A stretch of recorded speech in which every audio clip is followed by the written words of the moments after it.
Bonjour à tous et bienvenue dans cette nouvelle vidéo et aujourd'hui je reviens sur Terminator. Et oui, parce qu'il y en a encore en 2020 qui croient que Terminator c'est une saga. The Terminator Saga. Non, ce n'est pas une saga. Pour rappel, Terminator pour moi c'est Terminator 1, Terminator 2, à savoir deux films avec une histoire bouclée. Et d'ailleurs j'en ai fait la critique sur la chaîne à travers deux vidéos. Vous pouvez aller voir ces deux vidéos. Et puis on a vu par la suite que toutes ces suites en fait ne peuvent pas constituer une véritable saga tant elles sont toutes ratées. Et donc c'est pour ça que j'ai décidé de faire un classement de ces suites là, en fait du pire au meilleur. Meilleur, enfin c'est un bien grand mot, meilleur, on va dire du pire au moins pire, voilà. Et on commence tout de suite par le premier, Terminator Dark Fate. Alors que je mettrais aller à égalité quand même avec un Terminator Genisys, mais on va y venir.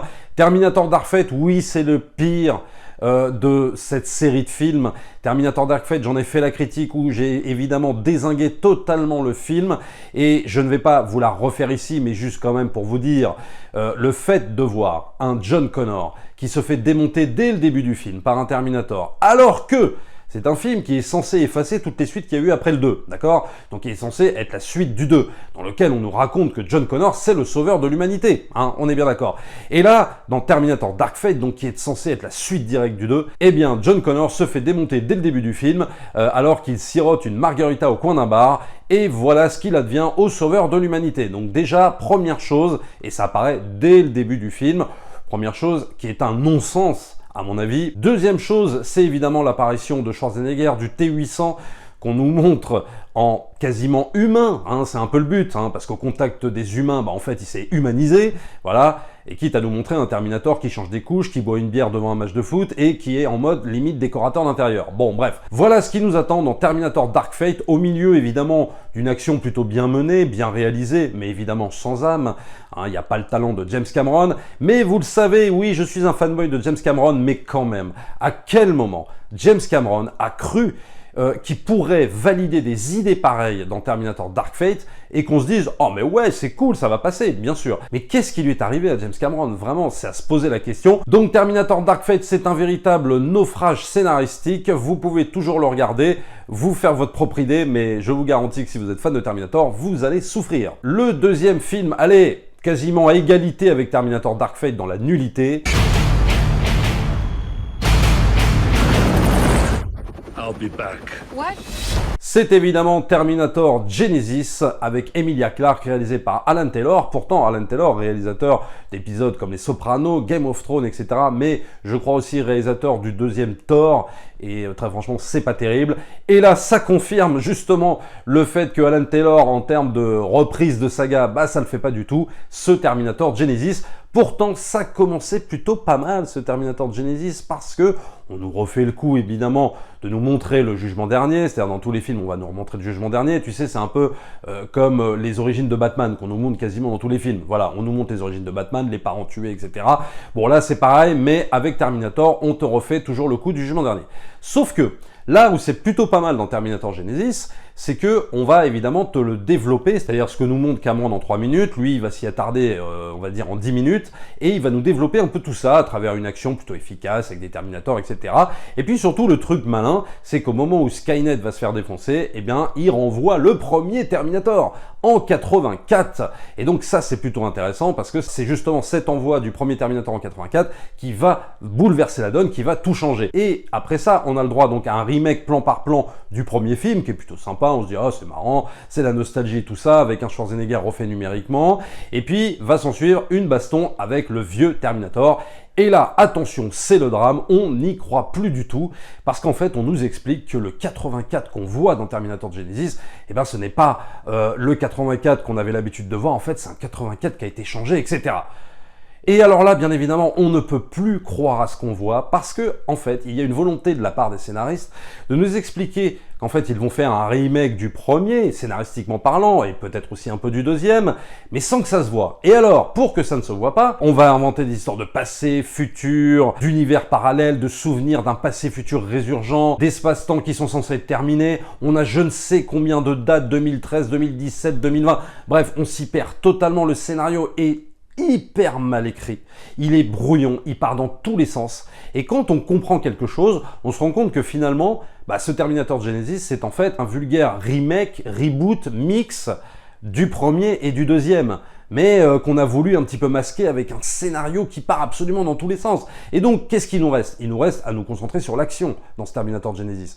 Et là, je dirais que bon, allez, ça fait le taf, quoi. Ça fait le taf, mais encore une fois, ça fait le boulot sans avoir la grandeur de la mise en scène de James Cameron. Il n'y a pas d'âme, c'est un vulgaire blockbuster d'été. Alors que les blockbusters de James Cameron, c'était bien plus que des blockbusters d'été. Tu vois, ça transcendait tout ça pour rester après dans l'histoire du cinéma. Et puis, il y a les fameuses notes d'humour. Ça ne date pas de Terminator Genesis, les fameuses notes d'humour, hein, ça date plutôt du 3. Mais quand même, quand on appelle le T-800 Schwarzenegger Papy, alors on peut l'appeler Papy une fois, mais quand tu vois que, en vérité, ça va devenir une marque de fabrique, que ça va devenir carrément un élément récurrent, que ce n'est même plus pour faire la blague jouant sur l'âge du Terminator. Non, Emilia Clarke va l'appeler Papy pendant tout le film. Mais à quel moment les mecs en salle de réunion, ils se disent « Bah attends, on va l'appeler Papy pendant tout le film, ça va le faire. » Et puis les spectateurs vont l'accepter, bien sûr.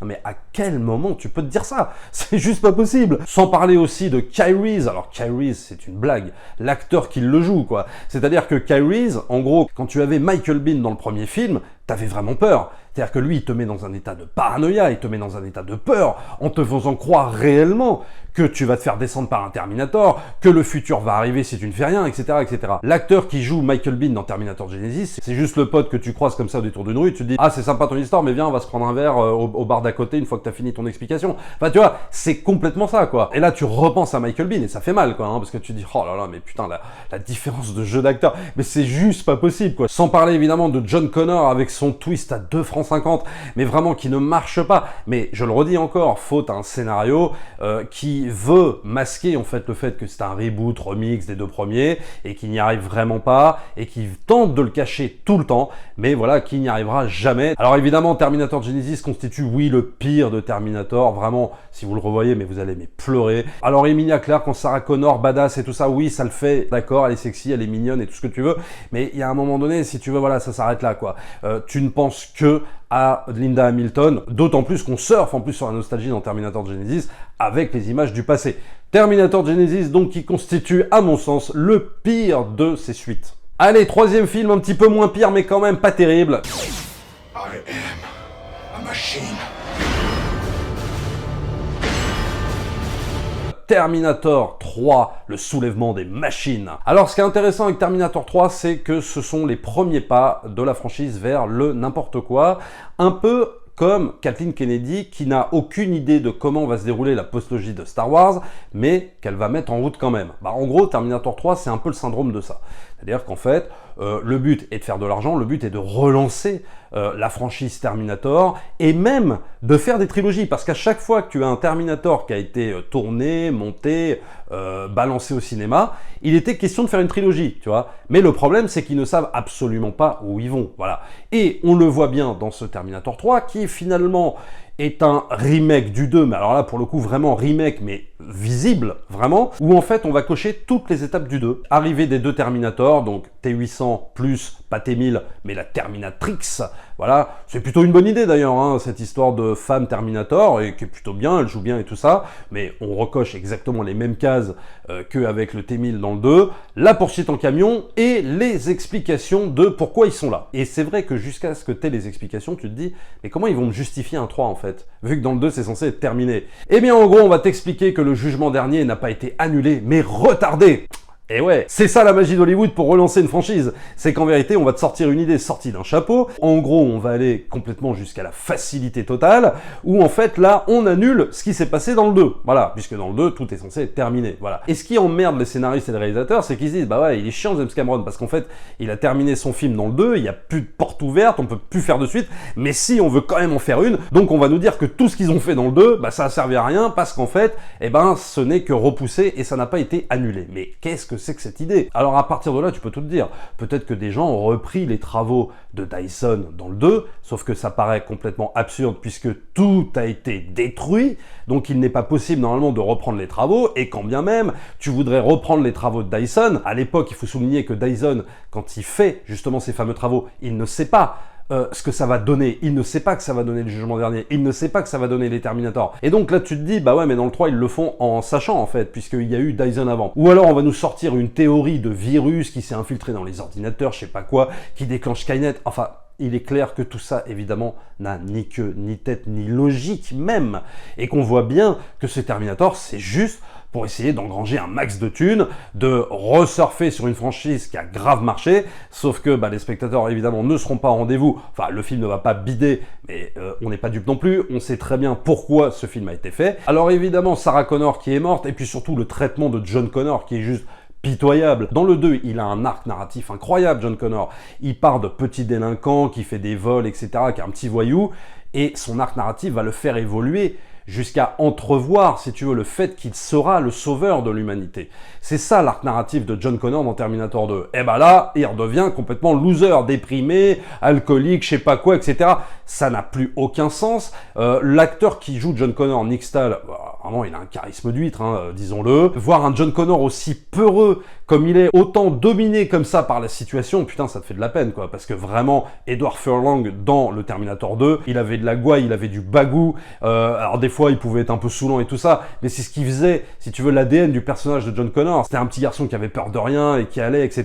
Là, vraiment, on dirait une mauviette. Enfin, c'est juste pas possible, tu peux pas y croire. Tu dis, non, John Connor, non, ça peut pas être ça, quoi. Donc on n'est pas loin aussi du syndrome Terminator Dark Fate, de Terminator Genesis, où en fait, on ne croit même plus à ce qu'on raconte, c'est-à-dire qu'en fait, on démystifie, si tu veux, toutes les figures iconiques. Alors ça va évidemment aller jusqu'à Terminator Dark Fate, on va démystifier en fait le T-800, mais ça avait commencé déjà dans le 3. On démystifie en fait John Connor pour lui donner, on ne sait qu'un arc narratif à la con, il n'a même pas d'évolution pendant tout le film, il ne fait que subir, il ne fait qu'avoir peur, etc. Enfin c'est juste lamentable. Et puis surtout là on amorce les répliques blagues à la con, évidemment.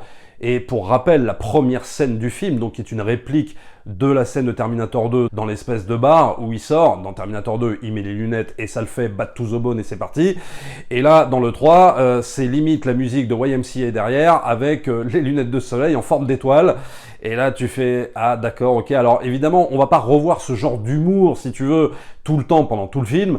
Mais quand tu vois ça, ça commence déjà vraiment à faire de la peine. Et puis, il va y avoir des tas d'autres blagues. Je pense évidemment à Parle à ma main. Alors tout ça évidemment, ce sont des blagues à la con, blagues avec lesquelles James Cameron tentait de flirter dans le 2, il faut bien le dire, il y a même eu des scènes coupées. Il avait tenté de flirter avec cette espèce d'humour, il a un peu allégé, si tu veux, le propos du premier, avec les Hasta la Vista Baby, etc. Voilà, allégé un petit peu tout ça, sauf que lui, il flirte, si tu veux, avec cet humour, mais il n'y va pas, conscient qu'il pourrait presque détruire sa propre mythologie, sa série de films, en fait, sur Terminator, avec un dosage d'humour trop présent. Eh bien, Jonathan Mostow, lui, il y va carrément, lui, il s'en fout, lui, il va mettre de l'humour partout. Donc, ce qui constitue avec ce Terminator 3, pas loin d'être une catastrophe, ça constitue, oui, évidemment, pas un naufrage comme Terminator Genesis ou Terminator Dark Fate, mais franchement, c'est quand même pas terrible. Alors, on passe au moins pire, Terminator Renaissance, que j'appellerais un petit peu préquel, alors même si c'est pas vraiment une préquelle, puisque c'est une suite, mais préquel parce qu'en fait, on va nous raconter les origines. Alors, les origines qui se passent dans le futur. Et oui, c'est un peu ça, Terminator, c'est toujours un petit peu paradoxal, mais les origines qui se passent dans le futur, à savoir nous raconter finalement ce futur, ce fameux futur apocalyptique. Il y avait des bonnes idées, il y avait de bonnes intentions, mais le problème de McG pour moi, c'est qu'il n'a pas véritablement de vision de metteur en scène comme pourrait l'avoir un James Cameron, et ce qui fait que pendant les 2 heures de film, ce qui aurait pu être très intéressant à nous dépeindre un monde post-apocalyptique avec une vraie vision de metteur en scène, un peu comme George Miller quand il nous fait un Mad Max par exemple, et ben là ça devient un vulgaire film d'action blockbuster qu'on a vu un peu 100 fois, et c'est un peu le problème de ce Terminator Renaissance. Pourtant, il y avait de très bonnes idées, mais attention, on se heurte quand même à l'idée que cette vision cauchemardesque fantasmée en fait par James Cameron du futur, que lui va nous expliquer, je te le redis, en 3 minutes en fait, il n'y a pas besoin de plus que ça, là, clairement, de nous faire 2 heures de film là-dessus, pour moi, finalement, ça démystifie ce fameux futur cauchemardesque. En fait, de le voir, limite, ça te fait plus peur. En fait, t'en as peur de ce futur, parce qu'on te le montre très brièvement, en fait, dans le premier et dans le 2. Donc, il y a quelque chose où tu t'imagines le pire, en fait, parce que tu ne le vois pas. Et là, le truc, c'est que le fait de le voir pendant 2 heures, du coup, tu te dis, ah, c'est ça, ça ressemble à ça. Alors oui, c'est dangereux, oui, il y a des Terminators partout, oui, etc. Mais finalement, pour moi, le fait de le voir, ça annihile, en fait, tous les dangers, tous les fantasmes que tu aurais pu avoir. Et c'est dommage, parce que c'est vrai qu'il y a des bonnes idées dans ce Terminator Renaissance. Il voulait même en faire une trilogie, mais ça ça n'a pas fonctionné. Il y a quand même des scènes assez sympas avec l'apparition évidemment du Schwarzenegger numérisé, le T-800. Et surtout, ce qui était intéressant dans ce film, c'est que c'était très premier degré, comme pouvait l'être par exemple le premier film et le deuxième. Il n'y a pas d'humour à la con, c'est vrai. Il n'y a pas d'humour bête, il n'y a pas cet humour qu'on voyait dans le 3 et qu'on verra après dans les autres films d'après. C'est vraiment très sérieux, très premier degré. Très honnêtement, même si c'est vrai, c'est la moins pire des suites de Terminator, bah, le problème c'est que pour moi, tu peux même pas en faire une trilogie. Parce que d'un seul coup, c'est là où tu te rends compte que James Cameron avait absolument tout dit dans le premier, dans le 2. Et c'est pour ça que je persiste à dire que ce n'est pas une saga. Terminator, ce sont juste 2 films dans lesquels le mec a tout bouclé, il a tout raconté, et t'as beau vouloir raconter le futur, t'as beau vouloir raconter le passé, le présent, etc.